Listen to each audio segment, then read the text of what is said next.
Chapter 3 Jonathan Harker's Journal continued. When I found that I was a prisoner, a sort of wild feeling came over me. I rushed up and down the stairs, trying every door and peering out of every window I could find. But after a little the conviction of my helplessness overpowered all other feelings. When I look back after a few hours I think I must have been mad for the time, for I behaved much as a rat does in a trap. When, however, the conviction had come to me that I was helpless, I sat down quietly as I have ever done anything in my life, and began to think over what was best to be done. I am thinking still, and as yet have come to no definite conclusion. Of one thing only am I certain, that it is no use making my ideas known to the Count. He knows well that I am imprisoned, and as he has done it himself, and has doubtless his own motives for it, he would only deceive me if I trusted him fully with the facts. So far as I can see, my only plan will be to keep my knowledge and my fears to myself, and my eyes open. I am, I know, either being deceived, like a baby, by my own fears, or else I am in desperate straits, and if the latter be so, I need, and shall need, all my brains to get through. I had hardly come to this conclusion when I heard the great door below shut, and knew that the Count had returned. He did not come at once into the library, so I went cautiously to my own room and found him making the bed. This was odd, but only confirmed what I had all along thought, that there were no servants in the house. When later I saw him through the chink of the hinges of the door laying the table in the dining room, I was assured of it, for if he does himself all these menial offices, surely it is proof that there is no one else to do them. This gave me a fright, for if there is no one else in the castle, it must have been the Count himself who was the driver of the coach that brought me here. This is a terrible thought, for if so, what does it mean that he could control the wolves, as he did, by only holding up his hand in silence? How was it that all the people at Bistritz and on the coach had some terrible fear for me? What meant the giving of the crucifix, of the garlic, of the wild rose, of the mountain ash? Bless that good woman who hung the crucifix round my neck, for it is a comfort and a strength to me whenever I touch it. It is odd that a thing which I have been taught to regard with disfavor and as idolatrous should in a time of loneliness and trouble be of help. Is it that there is something in the essence of the thing itself, or that it is a medium, a tangible help, in conveying memories of sympathy and comfort? Some time, if it may be, I must examine this matter and try to make up my mind about it. In the meantime I must find out all I can about Count Dracula, as it may help me to understand. Tonight he may talk of himself, if I turn the conversation that way. I must be very careful, however, not to awake his suspicion. Midnight.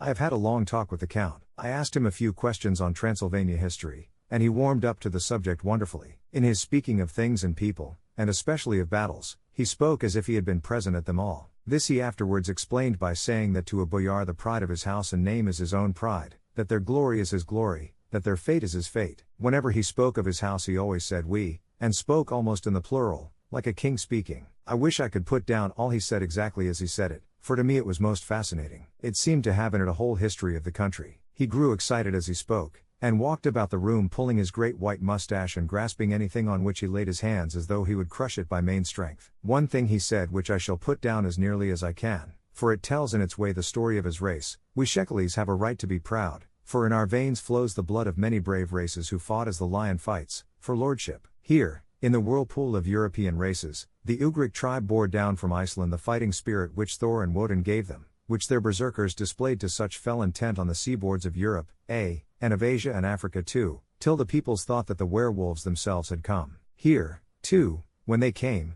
they found the Huns, whose warlike fury had swept the earth like a living flame, till the dying peoples held that in their veins ran the blood of those old witches, who, expelled from Scythia had mated with the devils in the desert. Fools! Fools! What devil or what witch was ever so great as Attila, whose blood is in these veins? He held up his arms. Is it a wonder that we were a conquering race, that we were proud, that when the Magyar, the Lombard, the Avar, the Bulgar, or the Turk poured his thousands on our frontiers, we drove them back? Is it strange that when Arpad and his legions swept through the Hungarian fatherland he found us here when he reached the frontier, that the Onfoglalas was completed there? And when the Hungarian flood swept eastward, the Shekels were claimed as kindred by the victorious Magyars, and to us for centuries was trusted the guarding of the frontier of Turkeyland. And more than that, endless duty of the frontier guard, for, as the Turks say, water sleeps, and enemy is sleepless. Who more gladly than we throughout the four nations received the bloody sword, or at its warlike call flocked quicker to the standard of the king? When was redeemed that great shame of my nation,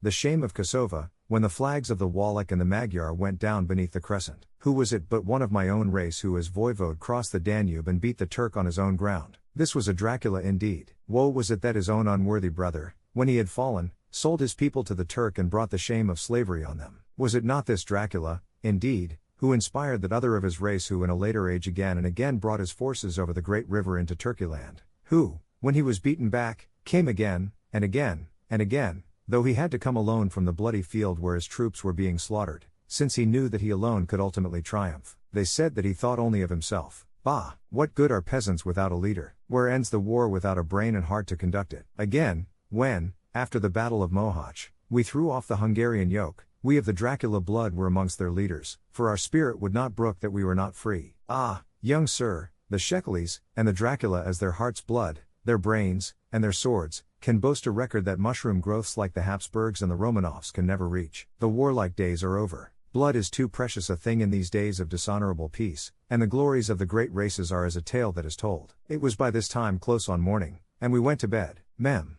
This diary seems horribly like the beginning of the Arabian Nights, for everything has to break off at cockcrow, or like the ghost of Hamlet's father. 12th of May. Let me begin with facts, bare, meager facts, verified by books and figures, and of which there can be no doubt. I must not confuse them with experiences which will have to rest on my own observation, or my memory of them. Last evening when the Count came from his room he began by asking me questions on legal matters and on the doing of certain kinds of business. I had spent the day wearily over books, and, simply to keep my mind occupied, went over some of the matters I had been examining at Lincoln's Inn. There was a certain method in the Count's inquiries, so I shall try to put them down in sequence. The knowledge may somehow or some time be useful to me. First, he asked if a man in England might have 2 solicitors or more. I told him he might have a dozen if he wished, but that it would not be wise to have more than one solicitor engaged in one transaction, as only one could act at a time, and that to change would be certain to militate against his interest. He seemed thoroughly to understand, and went on to ask if there would be any practical difficulty in having one man to attend, say, to banking, and another to look after shipping, in case local help were needed in a place far from the home of the banking solicitor. I asked him to explain more fully, so that I might not by any chance mislead him, so he said, I shall illustrate. Your friend and mine,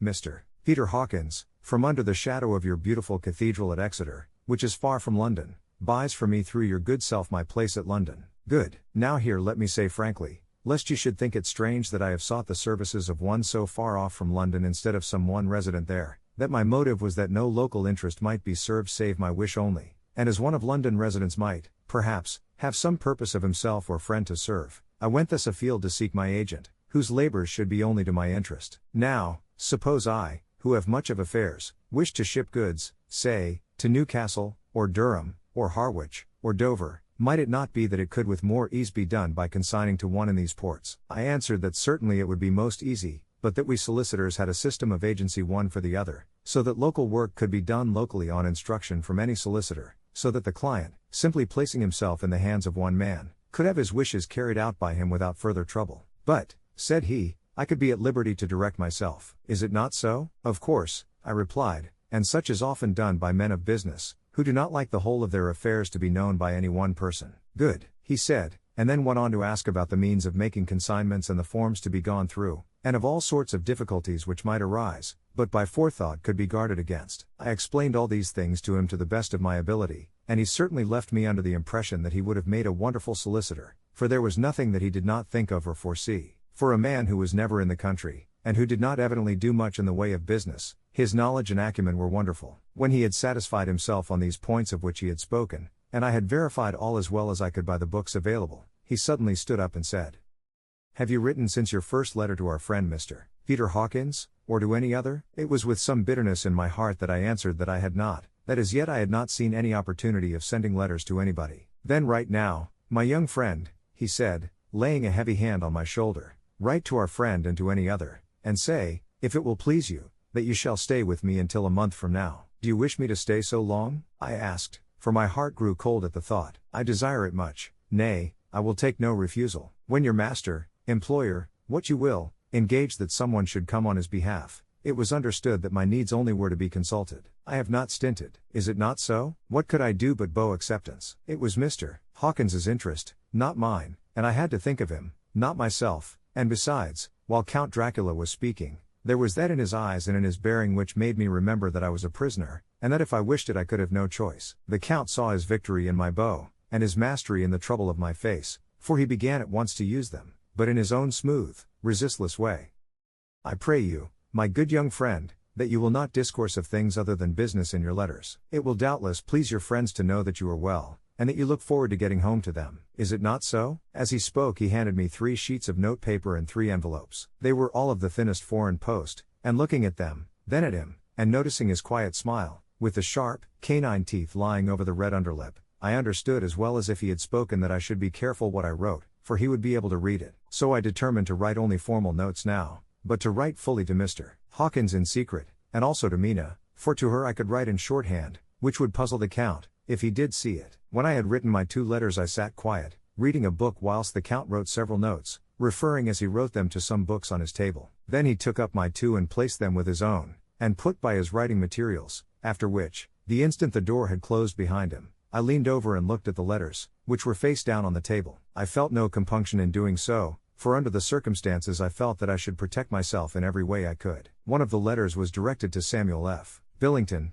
No. 7, The Crescent, Whitby, another to Herr Leutner, Varna, the third was to Coutts and Amp, Company, London, and the fourth to Herren Klopstock and Amp, Billroyd, Bankers, Budapest. The second and fourth were unsealed. I was just about to look at them when I saw the door handle move. I sank back in my seat, having just had time to replace the letters as they had been and to resume my book before the Count, holding still another letter in his hand, entered the room. He took up the letters on the table and stamped them carefully, and then turning to me, said, "I trust you will forgive me, but I have much work to do in private this evening. You will, I hope, find all things as you wish." At the door he turned, and after a moment's pause said, "Let me advise you, my dear young friend, nay, let me warn you with all seriousness, that should you leave these rooms you will not by any chance go to sleep in any other part of the castle. It is old, and has many memories, and there are bad dreams for those who sleep unwisely. Be warned, should sleep now or ever overcome you, or be like to do, then haste to your own chamber or to these rooms, for your rest will then be safe. But if you be not careful in this respect,"